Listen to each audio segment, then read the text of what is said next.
Olá, camaradas! Sejam bem-vindos ao Rússia Demais. Hoje estamos aqui para falar sobre um tema bastante polêmico, que é sobre a nossa situação econômica aqui na Rússia. Muito se discute o que está rolando, o que não está rolando. Falam sobre a economia russa como se tudo estivesse acabando ou como se tivesse tudo ótimo. Então, basicamente, resumindo já para as pessoas que são apressadas, a economia global tá uma porcaria. Todo mundo tá sofrendo com isso. A Rússia não tá fora do planeta, apesar do Ocidente estar tentando conquistar este evento de você excluir um país do tamanho de Plutão da economia global. Então, isso não vai rolar. A Rússia, a Ucrânia, a Europa, todo mundo tem as suas interdependências e isso vai ficar sendo abalado e é inútil a gente ficar nessa briga de quem tá se dando pior. Na verdade, todo mundo tá sendo afetado. E, na verdade, quem tá sendo afetado de verdade... Eu sou brasileiro e vejo andando o mundo bem na manifestação. E verde e amarelo na manifestação. Com verde e amarelo. Bota Sansa na Rússia. Todo mundo sai do chão. Beijo da alma. Somos eu e você. Eu acho que isso já resume a introdução do assunto, mas eu consegui reunir alguns dados aqui da Rostat e eu vou comparar com alguns dados que eu tenho, porque eu vou fotografando as coisas mais ou menos de tempos em tempos, mas da pandemia para cá, que eu tenho acompanhado mais, algumas mudanças que aconteceram no caminho. Então, assim, esses aqui são os dados da Rostat e basicamente o que eles deram nesses dados aqui seria o índice de inflação, né?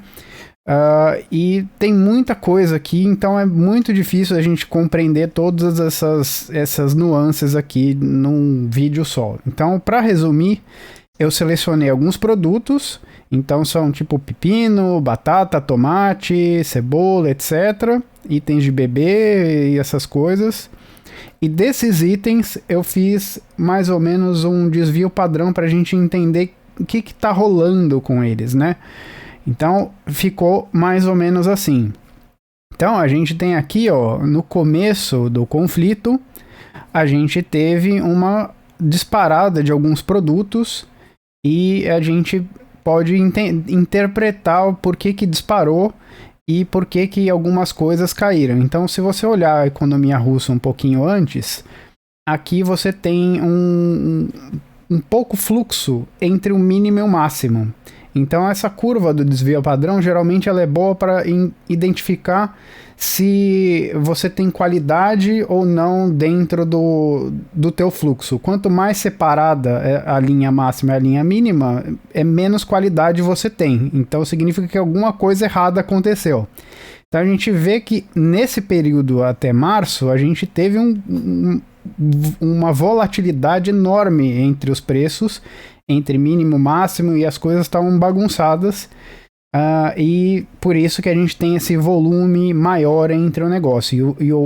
A inflação média também aumentou nesse período. Então, isso foi um impacto bastante grande no início, só que depois as coisas começaram a se acalmar e foram mudando. Então, nesse período, eu marquei alguns pontos aqui. Então, a gente tem aqui 25 de março, que foi o pico, né, o índice mais alto, e a gente pode ver o que estava caro aqui dentre esses itens. Era a cebola, que aumentou muito, repolho, cenoura, açúcar e sabão em pó. Então, uma coisa que aconteceu nessa época é que várias mídias ocidentais começaram a divulgar que, tipo, nossa, olha como a Rússia está sofrendo, meu Deus do céu, está acabando tudo, economia, etc. Por quê? Porque sumiu o açúcar das prateleiras e aí as pessoas estavam brigando por causa do açúcar e ninguém sabia por que estava faltando açúcar. Só que a Rússia, em 2 anos atrás, ela começou a ter alguma deficiência em açúcar e ela teve que importar.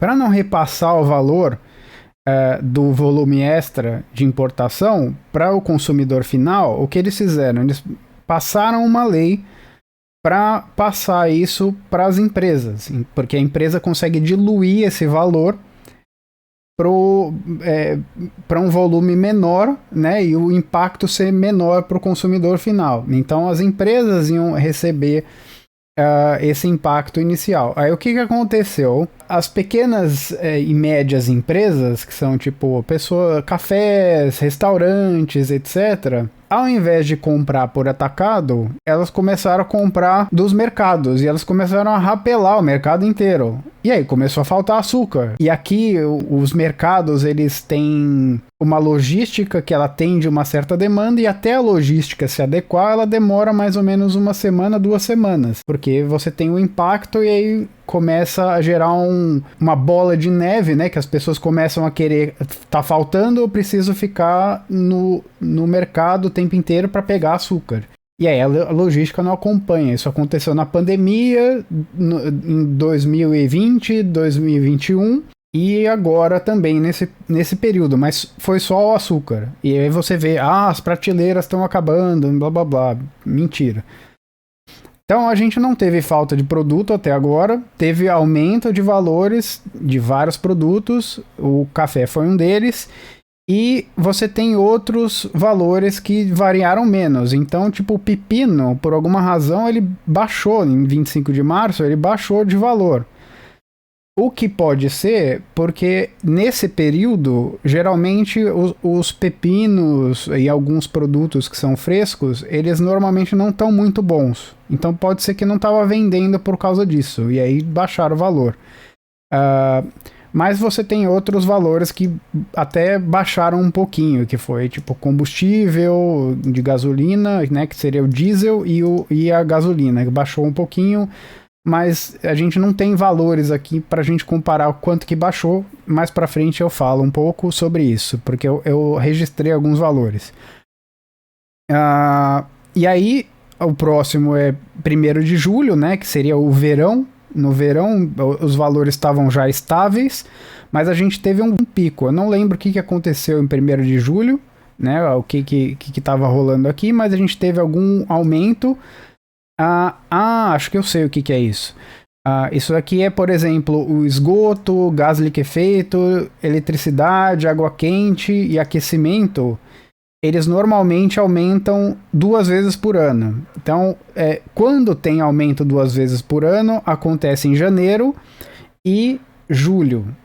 Só que não é sempre que isso acontece, mas quando tem, é normalmente em julho. Então você pode ver que o aumento que teve foi desses produtos. E aí os produtos que são frescos, que são o que a gente consome, eles baixaram, na verdade, com relação ao mês anterior. Não significa que eles não estavam já um pouquinho mais caros, mas eles baixaram. E até esse momento, muita gente fala, os preços da Rostat não são mentirosos, o governo está enganando. Não foi exatamente o que eu percebi, porque pra gente, o impacto que a gente tem não parece mais ou menos relativamente bem. Mas a gente está em Moscou, pode ser que alguém em alguma região teve algum aumento que foi descabido e a gente não sabe exatamente o que eles estão medindo, o que eles estão mensurando aqui. E você fazer uma régua para toda a Rússia é muito difícil você ter 100% de acerto, mas está relativamente correto para Moscou, pelo menos a realidade de Moscou. E aí, agora no dia 19 de setembro, que né, você teve a mobilização em 19 de setembro, se eu não me engano. Então, 25, acho que foi no começo de setembro a mobilização? Eu acho que foi. Não, foi um dia antes, se eu não me engano, ou um dia depois. Foi por aqui a mobilização. E aí, você teve um aumento de preços também. Então foi pepino, banana não tem aqui, é importado. Então ele é um produto bom para você ter como valores. Ovo também aumentou um pouquinho e peixe congelado. Então esses foram o top 5 de que aumentaram. Então o pepino foi o que aumentou mais. O segundo que aumentou mais foi banana e foi tipo 2%, então o pepino aumentou 12% aqui. E o resto foi tipo uma variação super pequena de inflação entre um produto e outro. E aí, para a gente calcular as próximas etapas, eu peguei mais ou menos a taxa de câmbio. Então a gente tem a taxa de câmbio deste ano, que eu fui marcando aqui em algumas datas, exatamente com as datas que eu tenho aqui nesses índices de preço, né? Só para a gente ter um mesmo padrão.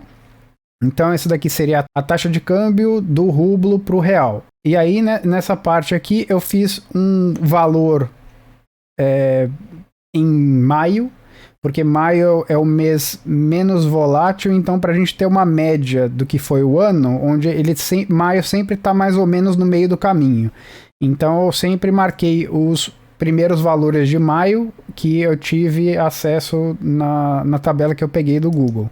Então, valores de maio são esses daqui, então eu vou calcular pelo valor médio, depois pelo valor atual do rublo para o real, né? Então a gente tem mais ou menos essa flutuação, óbvio que flutua mais, por exemplo aqui a gente flutuou bastante, que chegou a 24 rublos por real, então foi para quem estava aqui e recebendo como brasileiro, né, como um real, foi uma taxa de câmbio ótima. E agora essa inflação começou a ficar pior, porque o rublo começou a ganhar força em relação ao real. Então, para quem ganha em real, a inflação é pior, se a gente tem inflação. Então, para essa pessoa, por exemplo, estudante, acaba tendo um custo de vida um pouquinho maior. Eu peguei a flutuação do preço de eletricidade. E uma coisa que é interessante é que no aplicativo aqui a gente consegue ter dados bastante antigos. Então, por exemplo, a eletricidade aqui neste apartamento, ele começou em 2000 como 0,28, né, que seria um capeik, seriam 28 centavos de rublo pelo quilowatt-hora. E ele foi subindo ano após ano, até chegar a 5,3 kWh em 2022, em julho, que foi o último aumento. E isso em real se transfere em 0,02 e o valor final foi 0,4 real por kWh. Então é mais ou menos isso daqui. E essa linha amarela aqui seria o aumento em real. Então, como o câmbio começou a flutuar bastante para o nível de real, em 2016 era baratíssimo para quem estava vindo do real para a Rússia. E aí isso daqui voltou para aumentar um pouquinho, e em 2020 a gente teve um pico de inflação, então o câmbio estava extremamente desfavorável nesse ponto aqui. Isso daqui já está convertendo para os valores de câmbio desses anos, tá? Mas ele voltou a ficar flutuando num nível mais ou menos aceitável. Então a gente tem de 2020 para cá mais ou menos um mesmo padrão de câmbio e de volume de preços aqui. E aí eu peguei também outras contas aqui que a gente tem em casa, que seriam tipo alimentação, o média do ano, média do tipo volume do que a gente comprou, e fiz mais ou menos a mesma coisa que eu fiz com o desvio padrão, mas um pouquinho mais enxuto, né, nesse caso. Então, de alimentação é tipo tudo que a gente gasta de comida dentro de casa, e a gente não é grandes consumidores de comida, a gente come bem, mas tecnicamente eu como menos aqui do que eu comia no Brasil, não porque tá faltando dinheiro, mas porque a gente come menos, não sei porquê, talvez a comida aqui tenha mais saciedade, não sei dizer o que é isso, ou talvez a temperatura que influencia, e por alguma razão eu como menos aqui. E tanto que até estou emagrecendo e eu tenho menos necessidade de comer do que eu tinha no Brasil. E aí, assim, a nossa alimentação desde 2015 Então, 2015 era só a Yulia aqui e as contas que ela gastava mais ou menos em alimentação. De 2016 para cá, somos eu e ela. Então, isso aqui é o custo por 2. Então, eu mudar para cá não aumentou muito o custo de alimentação que a gente tem. A gente continua gastando mais ou menos a mesma coisa. E isso foi aumentando de ano após ano. De 2019 para cá, que foi mais ou menos aqui, a gente mudou para Moscou, em definitivo. Então, nesse ponto, a gente mudou nossa alimentação, porque a gente, no processo de mudança, a gente teve que experimentar outras coisas e a gente foi mudando o nosso cardápio. Então, nosso custo de comida acabou aumentando, não exatamente porque aumentou o valor, mas porque a gente aumentou o tipo de produto que a gente consome, a gente foi fazendo algumas trocas. E isso acabou acarretando em aumentar algum valor. E 2022 a gente teve 2 aumentos, que é o aumento da inflação dos produtos, e também a gente está consumindo mais coisa esse ano. A gente, por alguma razão, está tentando experimentar talvez alguma mudança de cardápio de novo. Então, o nosso custo aumentou não só da inflação, mas também na nossa vida aqui, né? Porque a gente decidiu experimentar. A gente não gasta em balada, a gente tem que gastar em comida. É o melhor gasto do mundo. E isso daqui, né? Isso daqui dá... Nossa, BRL não é BRL isso aqui é em rublo. Pera aí, senão eu vou passar para as pessoas errado. Então, esse daqui é o valor em rublo do que a gente gasta em real. Isso daqui é só a alimentação nossa do mês, né? Então, dá mais ou menos isso daqui. Na média do mês. Isso em rublo, em porcentagem, a gente está aumentando os gastos nesse padrão aqui. Então dá mais ou menos isso daqui. A gente gastou menos aqui em 2018, 2019, em 2020 a gente aumentou, né? Esse é o nosso custo de alimentação, dá mais ou menos isso daqui. E também tem o que a gente come fora. Então, na média do ano, a gente gasta mais ou menos isso daqui, porque a gente não sai muito para comer, e quando a gente sai, a gente toma café, toma um suco, come algum sanduíche, alguma coisa, e a gente não costuma ficar comendo fora, não é um hábito que a gente tem. Então dá mais ou menos isso daqui esse ano, porque esse ano a gente saiu mais. Então 2018 a gente saiu bastante, que era a época de Copa do Mundo, e 2022 a gente está saindo mais, porque final de pandemia a gente estava querendo aproveitar um pouco.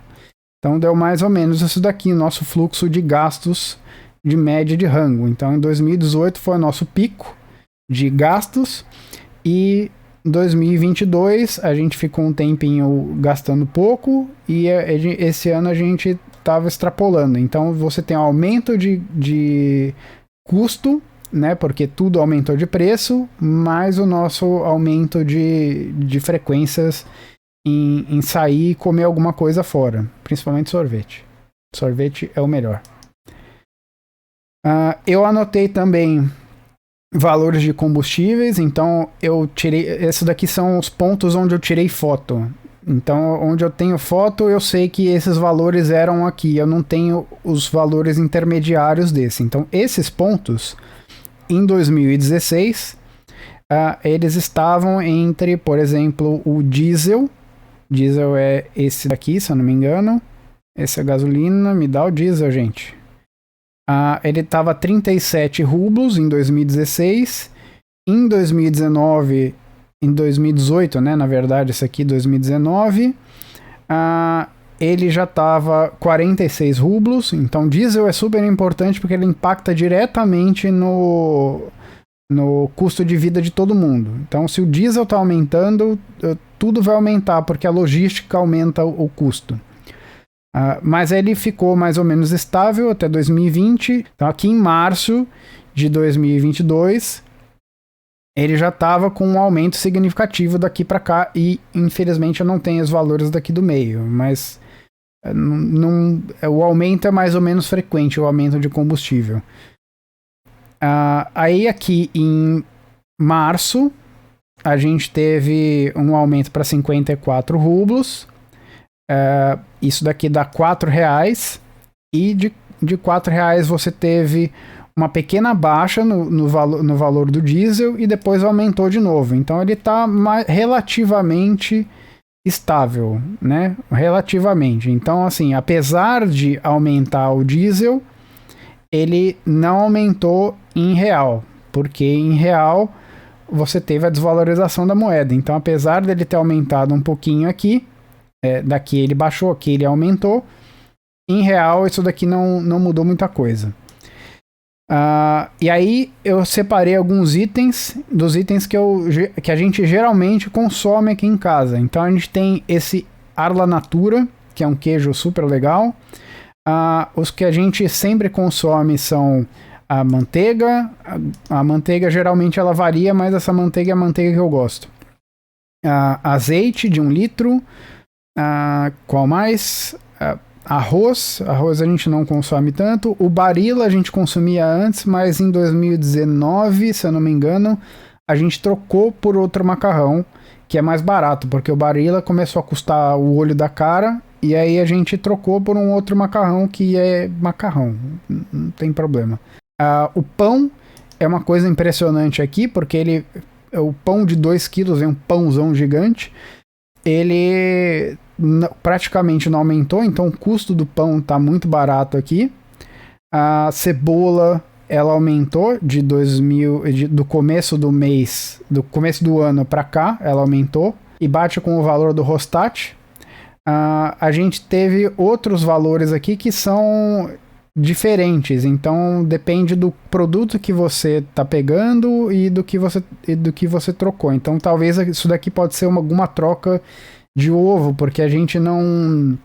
Geralmente a gente pega o ovo que tá bom, então não tem uma marca. Agora, esse daqui é a mesma marca, a Arla Natura é a mesma marca, a mussarela, a mesma marca, qual mais? O arroz a gente não costuma consumir desta marca, esqueci o nome da marca, vou botar na tela. Fiquei marcando porque é o arroz branco, porque a gente consome o Gretica dessa marca. Então eu marquei esse cara em 2016 e comecei a marcar ele toda vez que eu encontro. O Barilla, mesma coisa.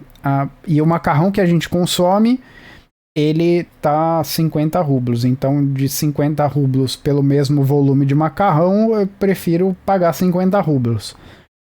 E farinha, a mesma coisa, é a mesma farinha que a gente sempre consome.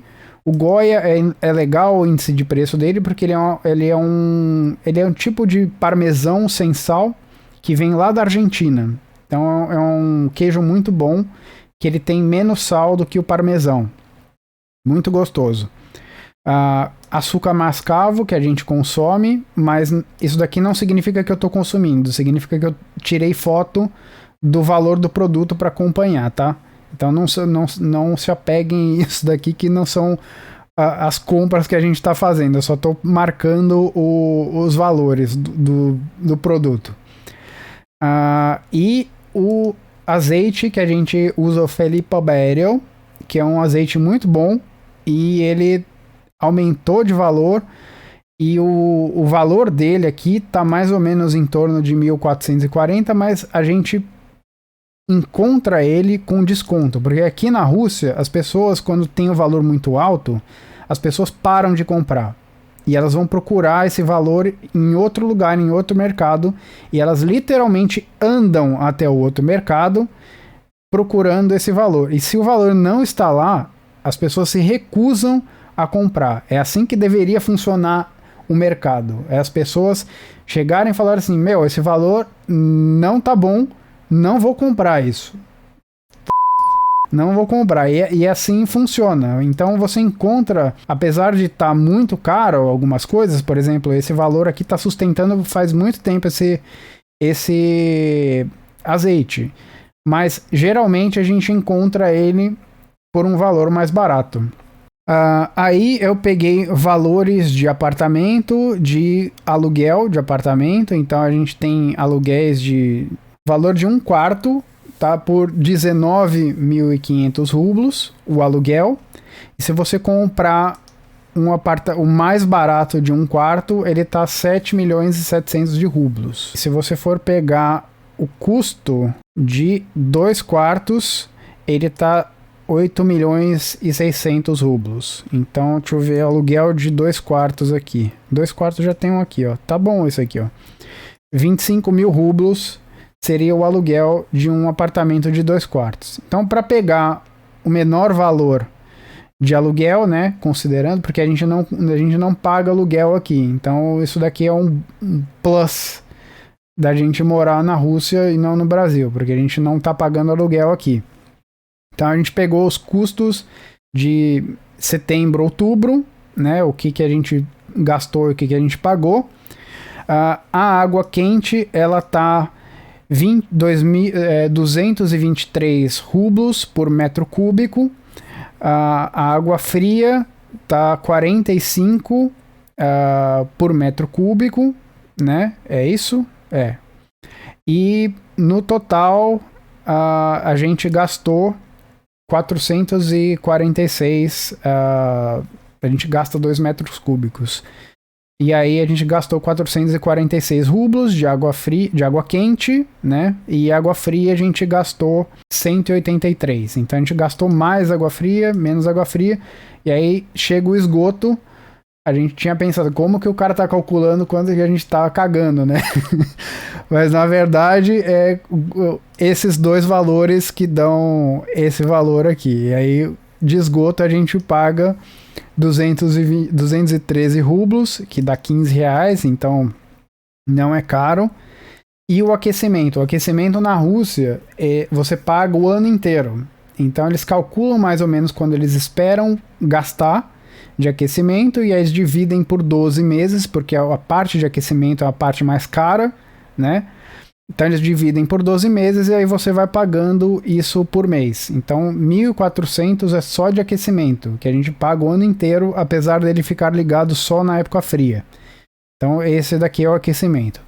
E aí no prédio geralmente tem depósito de reforma, que é 1.000 rublos, que a gente tem que pagar todo ano por metro quadrado. Então o nosso valor dá 20,99 por metro quadrado, dá isso daqui. Você tem manutenção, que é a pessoa que pega no prédio e leva o lixo, né, varre as coisas e conserta coisas que estão quebradas, né, seria a manutenção. Então a gente pagou 1.500 por metro quadrado do apartamento, e desses 31, né, 7 é do lixo. Então a gente paga 7,27 de lixo por metro quadrado do apartamento, que dá 355 rublos, mais a fechadura, que é a porta da frente, a antena, que é a gente precisava pagar isso daqui, a gente conseguiu cancelar finalmente isso daqui, então mês que vem a gente já não tem esse custo, e aí o total do apartamento deu esse valor aqui de 4.977 rublos, e isso daqui dá em real quase 400 reais, né? 364 reais. Se a gente for colocar mais a luz, né, que é fora do custo do apartamento, e a gente gastou aqui em luz 162 kWh, o que dá 900 rublos, e isso daqui dá 65,93. E aí na sua cidade, quanto que você gasta de luz se você gastar 162 kWh? Então conta pra gente aí. E aí na internet de 200 MB, que a gente paga aqui em casa, que seria 200 de download e 200 de upload, a gente paga 850, sendo que a internet em si ela custa 630, só que a gente precisa pagar o telefone fixo, que seria o cabo que vem até aqui, e a gente não tem como desligar isso, é tipo um combo que a gente não tem como desfazer. Então sai 850 a nossa internet aqui. Então apartamento mais a luz mais internet, nossa conta dá isso. E aí, se a gente for contar alimentação e o rolê, a gente tá pagando no mês, né? O mês passado saiu 41 mil rublos, ou seja, para isso daqui ser um valor sustentável, você tem que ganhar mais ou menos 60 mil rublos se você não paga aluguel. Agora, se você pagar aluguel, aí teu custo de vida vai ter que mudar algum produto, alguma coisa para você diminuir o seu custo de vida. Então, 60 mil rublos é um custo que você paga apertado. Então, eu adicionei aqui também, nesse ponto, passagem. Não é todo mundo que trabalha em casa, e aí você tem que colocar custo de passagem. Então, eu fiz um custo de 2 passagens, 5 dias por semana, você dá mais ou menos 2.400 rublos, porque a passagem está hoje 60. Eu não estou considerando descontos de passagem, porque aqui na Rússia tem. Então, só para a gente ter mais ou menos uma média, então esse daqui seria mais ou menos o custo que você teria em morar aqui se você pagasse aluguel e tivesse mais ou menos consumindo o que a gente consome. É mais ou menos isso daqui que vai gastar. E se a gente for olhar com o valor do câmbio atual, eu acho que o valor que eu calculei era 13,65. Deixa eu ver quanto que tá o câmbio hoje. 11,59. Então, 11,59. Então, com o preço do real hoje, se você fosse converter, se você estivesse ganhando em real, né? Todos esses custos sairiam por 5 mil, não 4 mil do jeito que tá aqui. Então, desse valor aqui que é maio, né, para cá, o custo de vida para quem é brasileiro e ganha em real aumentou bastante. Então, precisa tomar cuidado com isso, porque às vezes a pessoa faz as contas não considerando a flutuação do câmbio, e isso muda consideravelmente o custo da sua vida aqui na Rússia, beleza? Então por hoje é só, camaradas, aquele abraço